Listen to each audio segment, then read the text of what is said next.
মাননীয় মুখ্যমন্ত্রীর এই যে মন্তব্য এবং তার যে হুমকি, তিনি যেভাবে শাসানি দিচ্ছেন, তাতে দেশের একটা সাংবিধানিক পদে থেকে বাংলায় আন্দোলন হবে।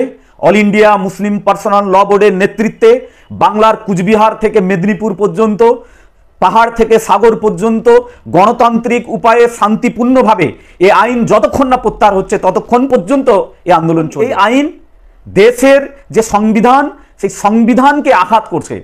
তাই সংবিধান বাঁচানোর আন্দোলন, এটা দেশ বাঁচানোর আন্দোলন। এই দেশ বাঁচানো এবং সংবিধান বাঁচানোর আন্দোলনে কেউ প্রতিরোধ করতে পারবে না, একে রুখে দিতে পারবে না, একে দমন করতে পারবে।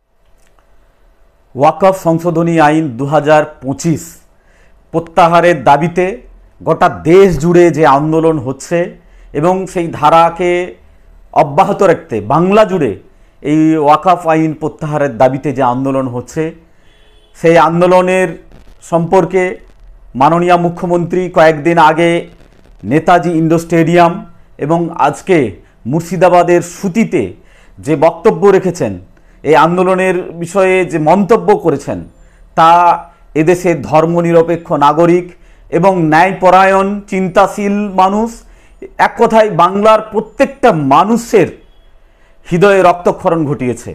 এটা দুর্ভাগ্যজনক মন্তব্য। আন্দোলন করতে দিল্লি কেন যেতে হবে? দিল্লিটা, এই বাংলাটা ভারতবর্ষের বাইরে নয়, এটা ভারতবর্ষেরই একটা অঙ্গরাজ্য। আন্দোলনের ঠিকা শুধু মুখ্যমন্ত্রী একা নিজে নিয়ে নেয়নি। এই আন্দোলনটা শুধু মুখ্যমন্ত্রীর পৈতৃক সম্পত্তি নয় যে আর কেউ আন্দোলন করতে পারবে না। এই যে আন্দোলন হচ্ছে, এই আন্দোলন গোটা দেশ জুড়ে অল ইন্ডিয়া মুসলিম পার্সোনাল ল বোর্ডের নেতৃত্বে গোটা দেশে আন্দোলন হচ্ছে। সে একেবারে কেরালায় হোক, কর্ণাটকে হোক, প্রত্যেকটা রাজ্যে, প্রত্যেকটা শহরে এই আন্দোলন হচ্ছে। কিন্তু আজকে মাননীয় মুখ্যমন্ত্রীর এই যে মন্তব্য এবং তার হুমকি, তিনি যেভাবে শাসানি দিচ্ছেন, তাতে দেশের একটা সাংবিধানিক পদে থেকে সংবিধান বিরোধী গণতন্ত্রের যে কণ্ঠরোধ, প্রতিবাদের যে কণ্ঠরোধ, তারই স্বরূপ। এটা বাংলার মানুষ, বাংলার ন্যায়পরায়ণ চিন্তাশীল মানুষেরা, এই বাংলার নাগরিকরা এটা সহ্য করবে না।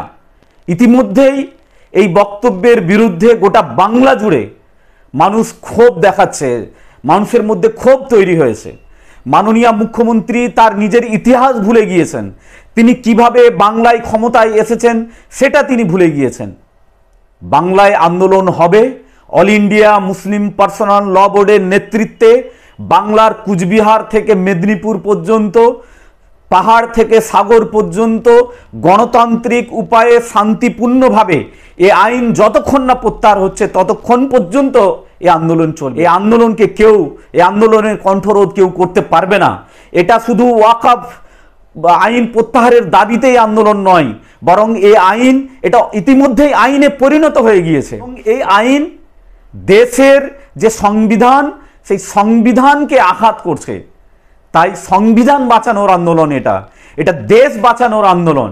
এই দেশ বাঁচানো এবং সংবিধান বাঁচানোর আন্দোলনে কেউ প্রতিরোধ করতে পারবে না, একে রুখে দিতে পারবে না, একে দমন করতে পারবে না। এই আন্দোলন, এটা আমাদের শপথ যে আমরা আমাদের সর্বোচ্চ দিয়ে, আমাদের সর্বস্ব দিয়ে এই আইনকে প্রত্যাহার করিয়েই ছাড়ব।